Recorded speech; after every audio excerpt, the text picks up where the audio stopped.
Thank you very kindly, my friends. As I listen to Ralph Abernathy and his eloquent and generous introduction, and then thought about myself, I wondered who he was talking about.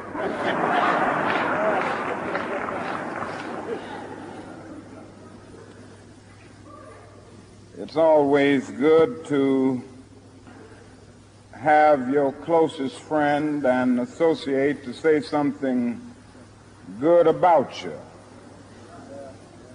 And Ralph Abernathy is the best friend that I have in the world. I'm delighted to see each of you here tonight in spite of a storm warning. You reveal that you are determined to go on anyhow.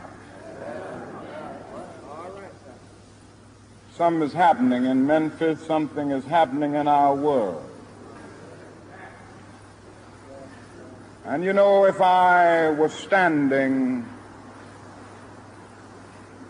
at the beginning of time with the possibility of taking a kind of general and panoramic view of the whole of human history up to now, and the Almighty said to me, Martin Luther King, which age would you like to live in? I would take my mental flight by Egypt, and I would watch God's children in their magnificent trek from the dark dungeons of Egypt through, or rather across the Red Sea, through the wilderness on toward the Promised Land. And in spite of its magnificence, I wouldn't stop there. I would move on by Greece and take my mind to Mount Olympus. And I would see Plato, Aristotle, Socrates, Euripides, and Aristophanes assemble around the Parthenon.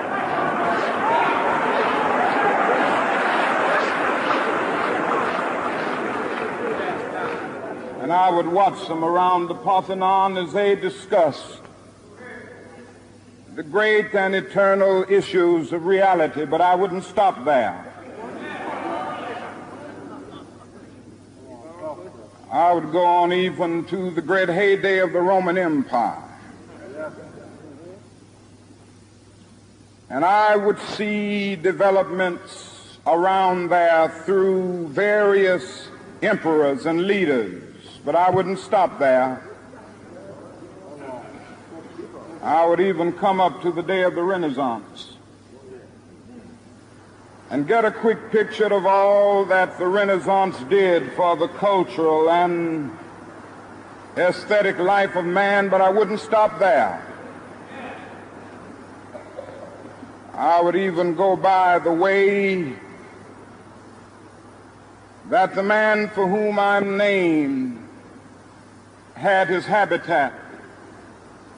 And I would watch Martin Luther as he tacks his 95 Theses on the door at the Church of Wittenberg, but I wouldn't stop there. I would come on up even to 1863 and watch a vacillating president by the name of Abraham Lincoln finally come to the conclusion that he had to sign the Emancipation Proclamation, but I wouldn't stop there.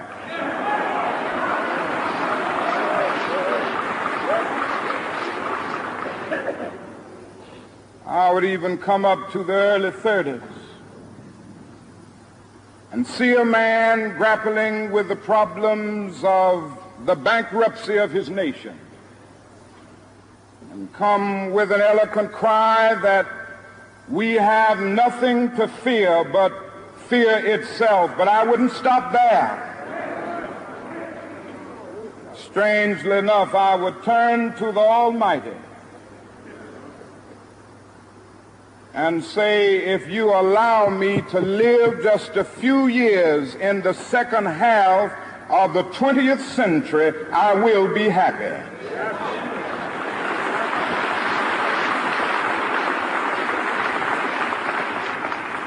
Now, that's a strange statement to make because the world is all messed up. The nation is sick. Trouble is in the land, confusion all around. That's a strange statement. But I know somehow that only when it is dark enough can you see the stars. And I see God working in this period of the 20th century in a way that men in some strange way are responding. Something is happening in our world. The masses of people are rising up, and wherever they are assembled today, whether they are in Johannesburg, South Africa, Nairobi, Kenya, Accra, Ghana, New York City, Atlanta, Georgia, Jackson, Mississippi, or Memphis, Tennessee, the cry is always the same: we want to be free.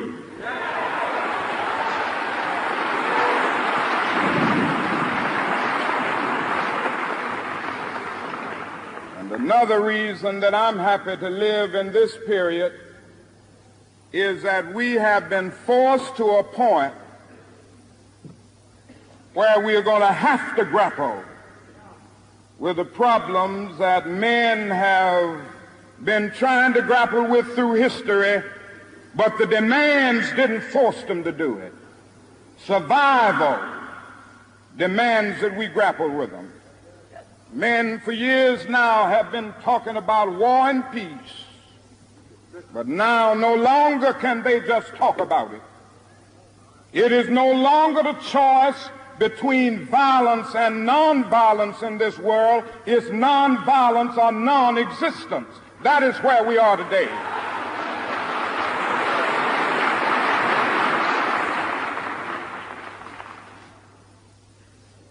And also in the human rights revolution,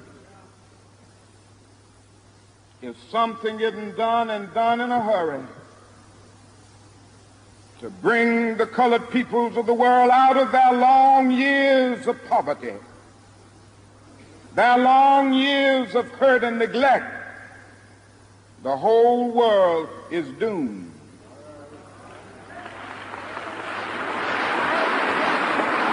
Now, I'm just happy that God has allowed me to live in this period to see what is unfolding. And I'm happy that he's allowed me to be in Memphis. I can remember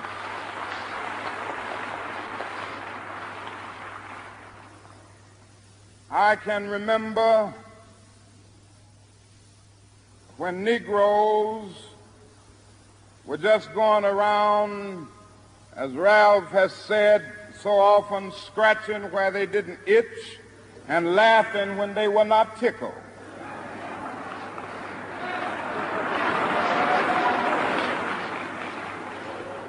But that day is all over.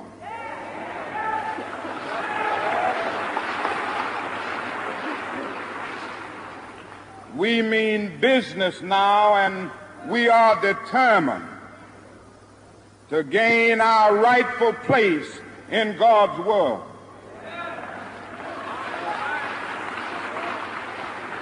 And that's all this whole thing is about. We aren't engaged in any negative protest and in any negative arguments with anybody. We are saying that we are determined to be men. We are determined to be people.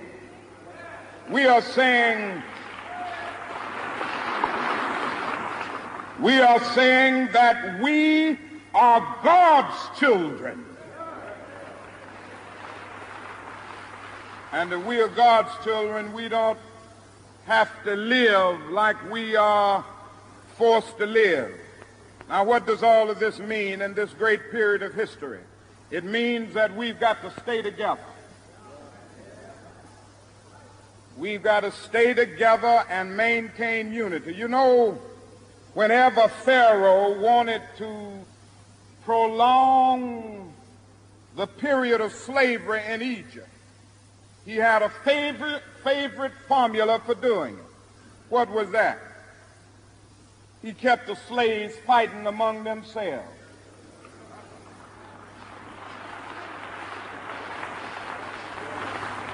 But whenever the slaves get together, something happens in Pharaoh's court, and he cannot hold the slaves in slavery. When the slaves get together, that's the beginning of getting out of slavery.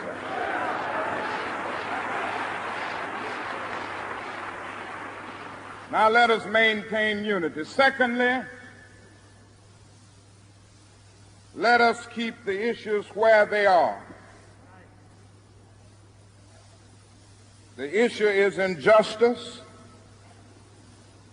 The issue is the refusal of Memphis to be fair and honest in its dealings with its public servants who happen to be sanitation workers.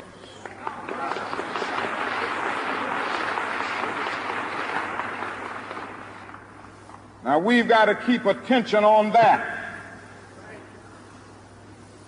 That's always the problem with a little violence.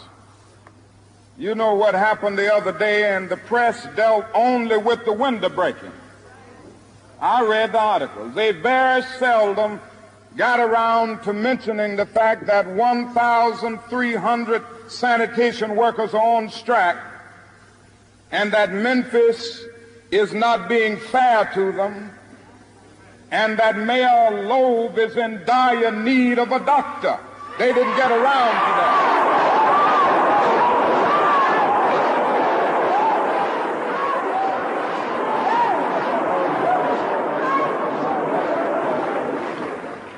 Now we're going to march again, and we've got to march again in order to put the issue where it is supposed to be.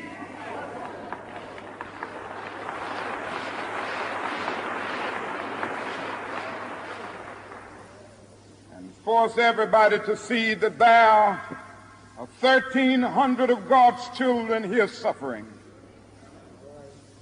sometimes going hungry, going through dark and dreary nights, wondering how this thing is going to come out. That's the issue. And we've got to say to the nation, we know how it's coming out. For when people get caught up with that which is right and they are willing to sacrifice for it, there is no stopping point short of victory.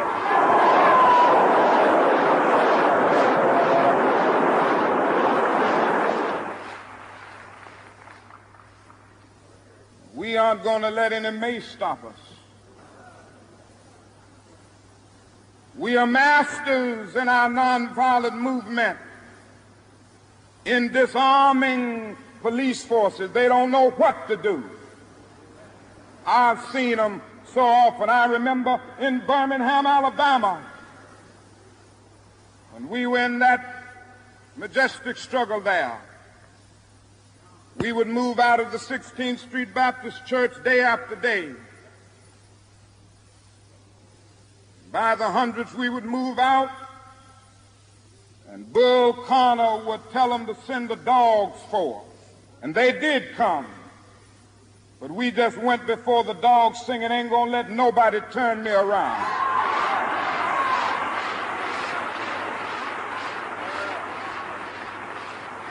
Bull Connor next would say, turn the fire hoses on. And as I said to you the other night, Bull Connor didn't know history. He knew a kind of physics that somehow didn't relate to the trans-physics that we knew about. And that was the fact that there was a certain kind of fire that no water could put out.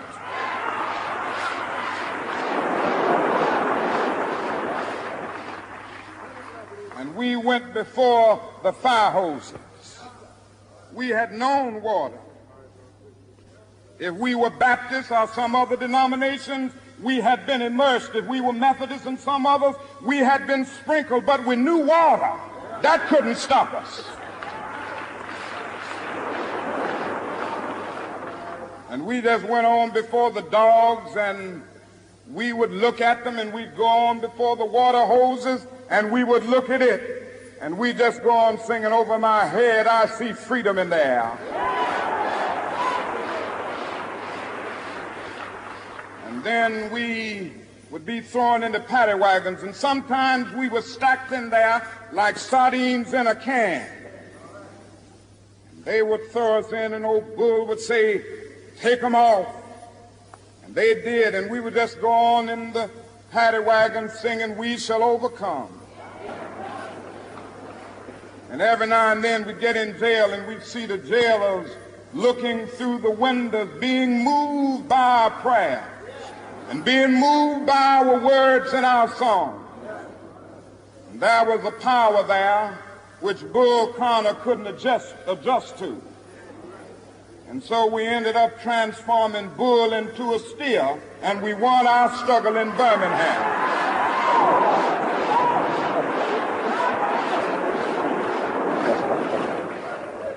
Now we've got to go on in Memphis just like that.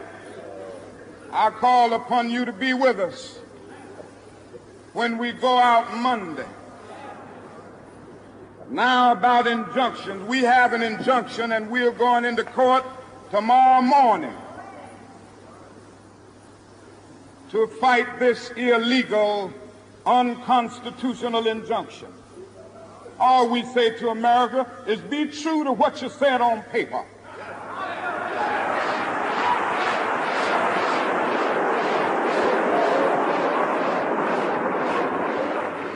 If I lived in China or even Russia or any totalitarian country, maybe I could understand some of these illegal injunctions.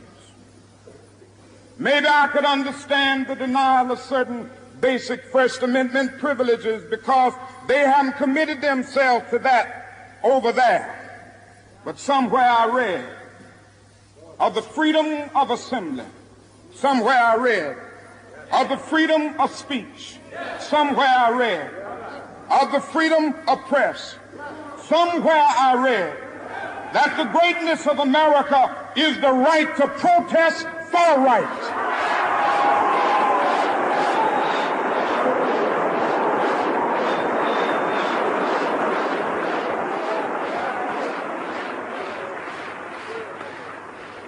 And so just as I say we aren't going to let any dogs or water hoses turn us around, we aren't going to let any injunction turn us around.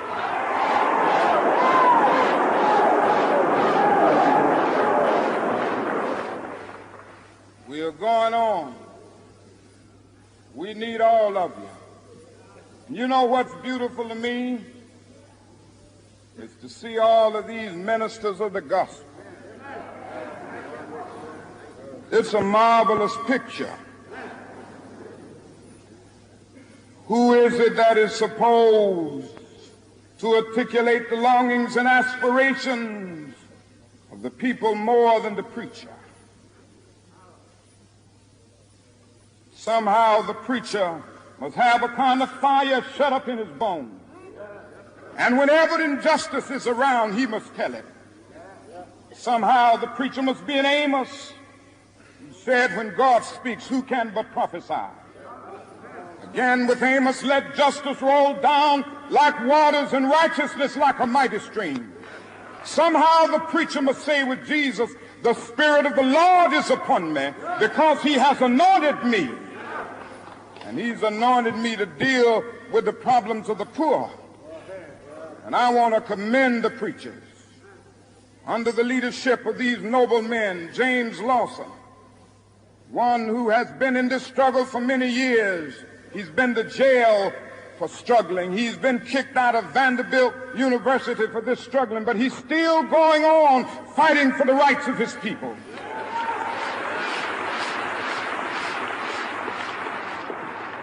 Reverend Ralph Jackson, Billy Kyles, I could just go right on down the list.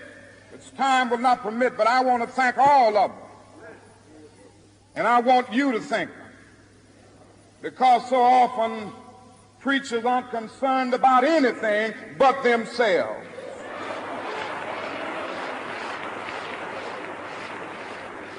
And I'm always happy to see a relevant ministry. It's all right to talk about long white robes over yonder in all of its symbolism. But ultimately, people want some suits and dresses and shoes to wear down here.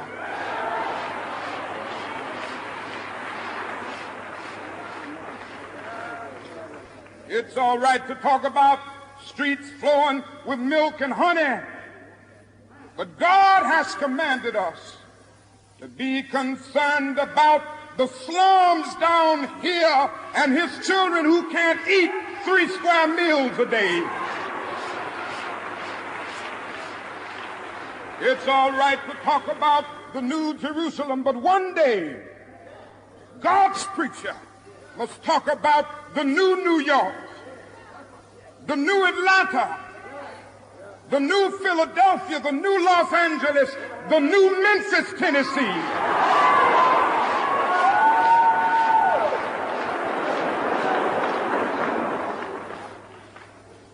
This is what we have to do. Now, the other thing we'll have to do is this. Always anchor our external direct action with the power of economic withdrawal.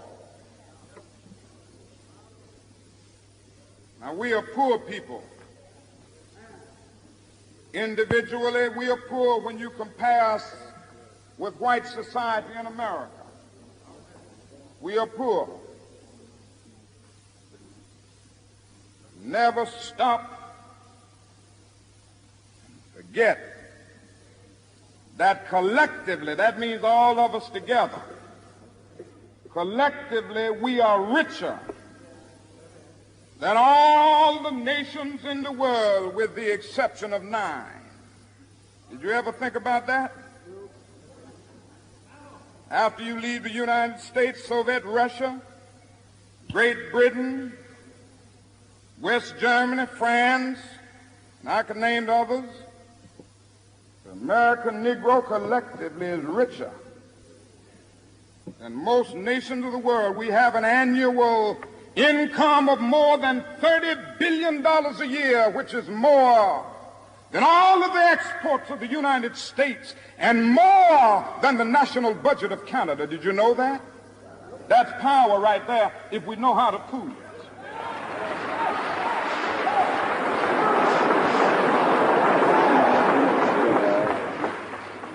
We don't have to argue with anybody. We don't have to curse and go around acting bad with our words. We don't need any bricks and bottles. We don't need any Molotov cocktails. We just need to go around to these stores and to these massive industries in our country and say, God sent us by here to say to you that you're not treating his children right. And we come by here to ask you to make the first item on your agenda fair treatment where God's children are concerned. Now, if you are not prepared to do that, we do have an agenda that we must follow. And our agenda calls for withdrawing economic support from you.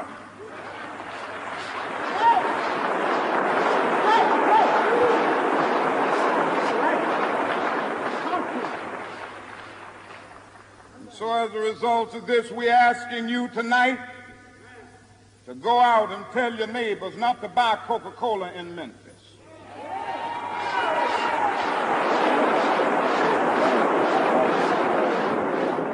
Go by and tell them not to buy seal test milk.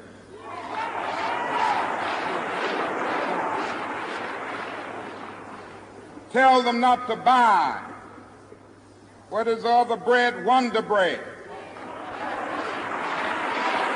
And what is the other bread, come to Jesse? Tell them not to buy Hart's bread.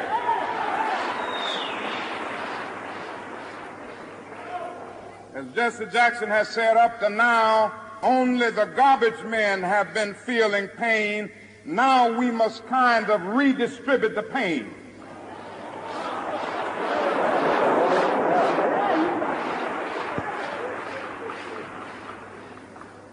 We are choosing these companies because they have been fair in their hiring policies, and we are choosing them because they can begin the process of saying they are going to support the needs and the rights of these men who are on strike. And then they can move on downtown and tell Mayor Loeb to do what is right.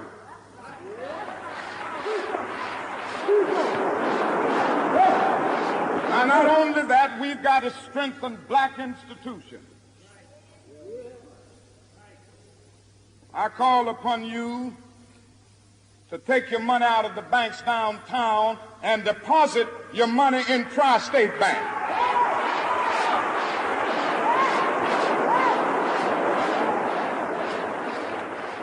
We want a bank-in movement in Memphis. Go by the Savings and Loan Association. I'm not asking you something that we don't do ourselves in SCLC. Judge Hooks and others will tell you that we have an account here in the Savings and Loan Association from the Southern Christian Leadership Conference. We are telling you to follow what we are doing. Put your money there. You have 6 or 7 black insurance companies here in the city of Memphis. Take out your insurance there. We want to have an insurance in.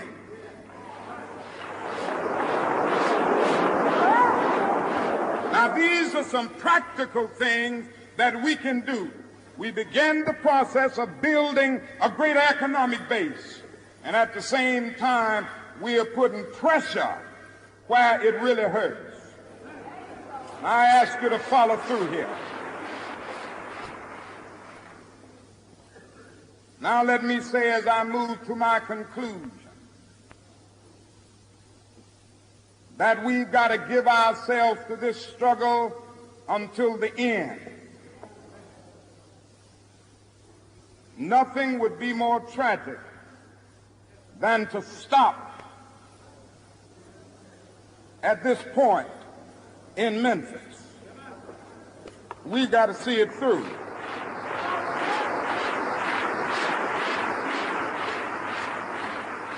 When we have our march,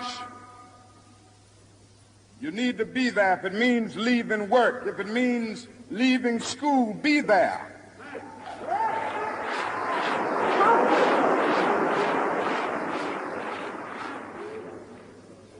Be concerned about your brother. You may not be on strike, but either we go up together or we go down together.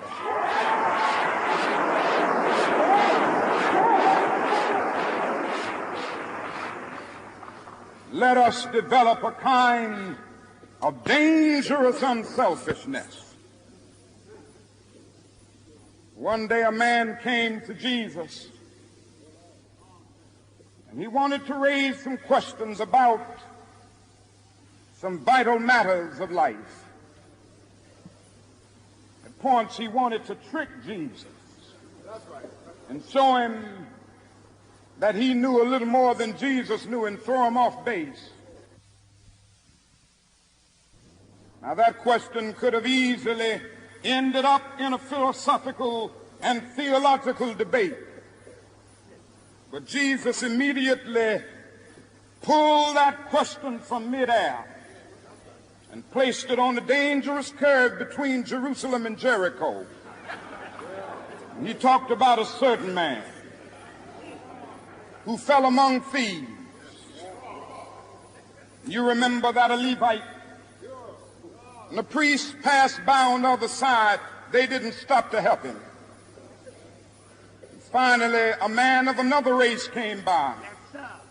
He got down from his beast, decided not to be compassionate by proxy, but he got down with him, administered first aid, and helped the man in need.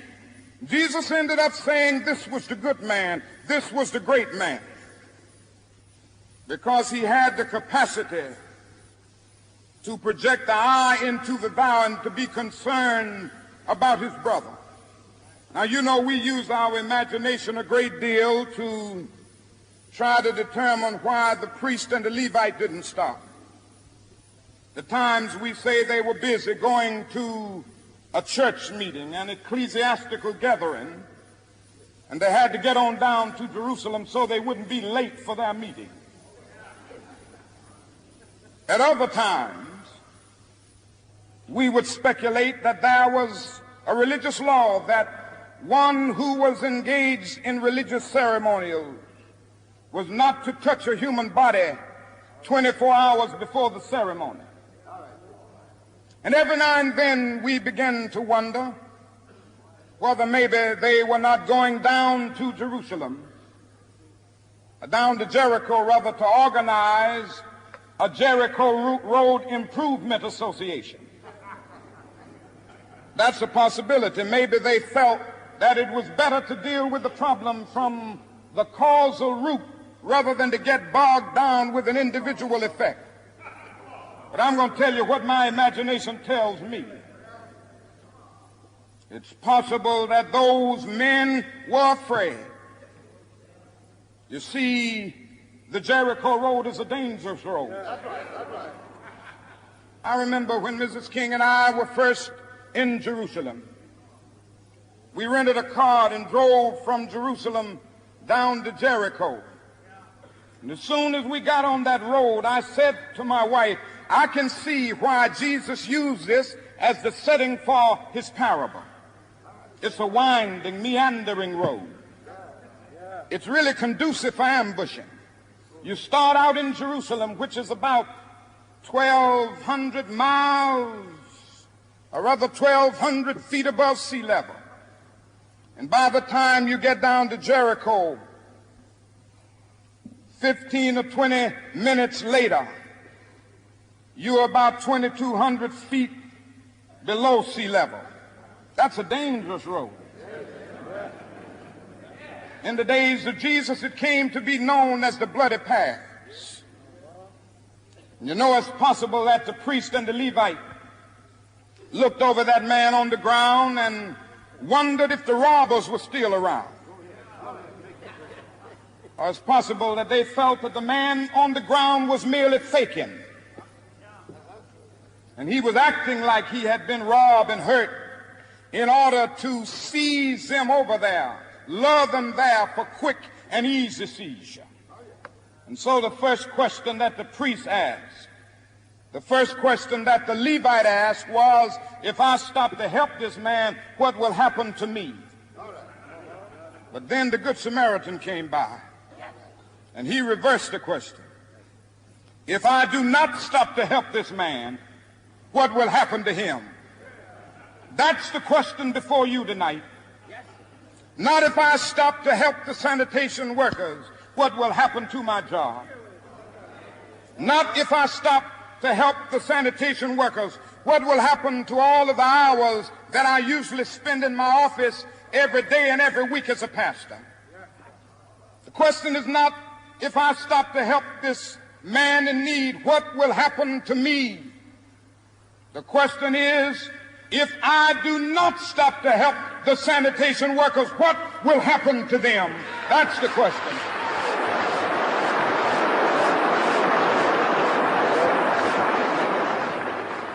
Let us rise up tonight with a greater readiness.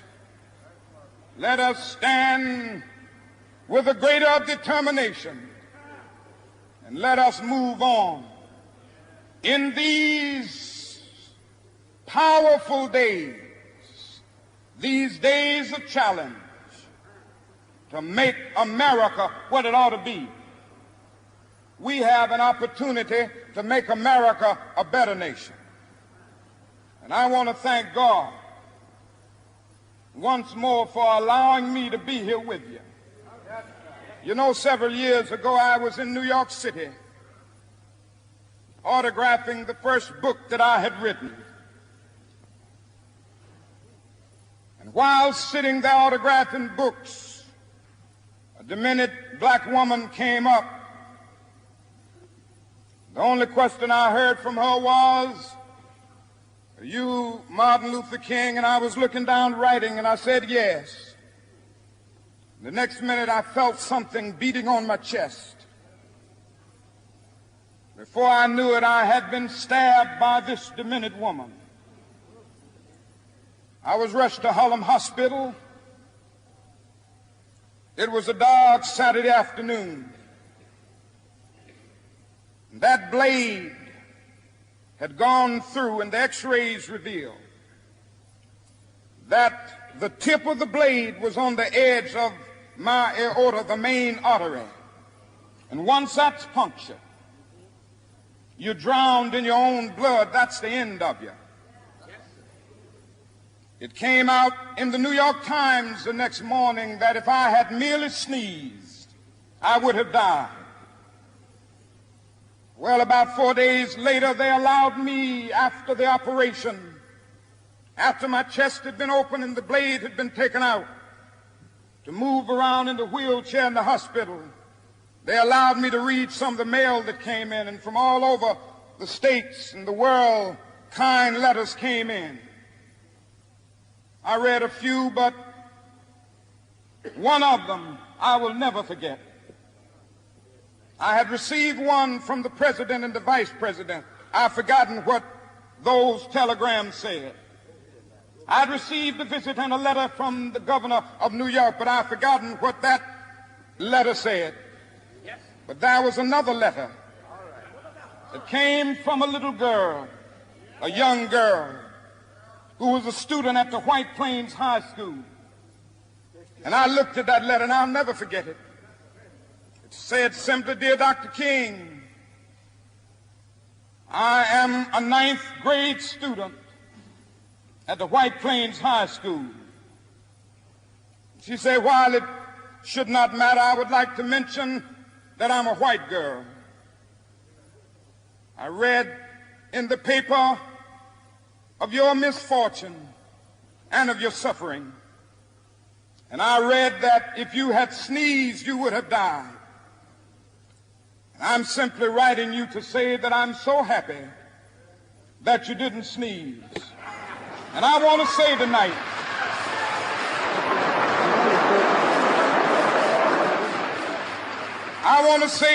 that I too am happy that I didn't sneeze, because if I had sneezed, I wouldn't have been around here in 1960 when students all over the South started sitting in at lunch counters. And I knew that as they were sitting in, they were really standing up for the best in the American dream and taking the whole nation back to those great wells of democracy which were dug deep by the founding fathers in the Declaration of Independence and the Constitution. If I had sneezed, I wouldn't have been around here in 1961 when we decided to take a ride for freedom and ended segregation in interstate travel. If I had sneezed, I wouldn't have been around here in 1962 when Negroes in Albany, Georgia decided to straighten their backs up. And whenever men and women straighten their backs up, they are going somewhere, because a man can't ride your back unless it is bent. If I had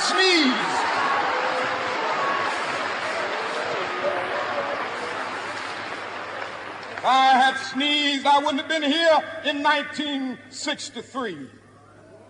The black people of Birmingham, Alabama, aroused the conscience of this nation and brought into being the Civil Rights Bill, if I had sneezed, I wouldn't have had a chance later that year in August to try to tell America about a dream that I had had. If I had sneezed, I wouldn't have been down in Selma, Alabama to see the great movement there. If I had sneezed, I wouldn't have been in Memphis to see a community rally around those brothers and sisters who are suffering. I'm so happy that I didn't sneeze. And they were telling me. Now it doesn't matter now. It really doesn't matter what happens now. I left Atlanta this morning, and as we got started on the plane, there were 6 of us. The pilot said over the public address system, "We are sorry for the delay, but we have Dr. Martin Luther King on the plane, and to be sure that all of the bags were checked, and to be sure that nothing would be wrong on the plane, we had to check out everything carefully, and we've had the plane protected and guarded all night." And then I got into Memphis, and some began to say the threats, or talk about the threats that were out, or what would happen to me from some of our sick white brothers. Well, I don't know what will happen now. We've got a long life. Longevity has its place. But I'm not concerned about that now. I just want to do God's will. And He's allowed me to go up to the mountain. And I've looked over, and I've seen the promised land. I may not get there with you, but I want you to know tonight that we as a people will get to the promised land.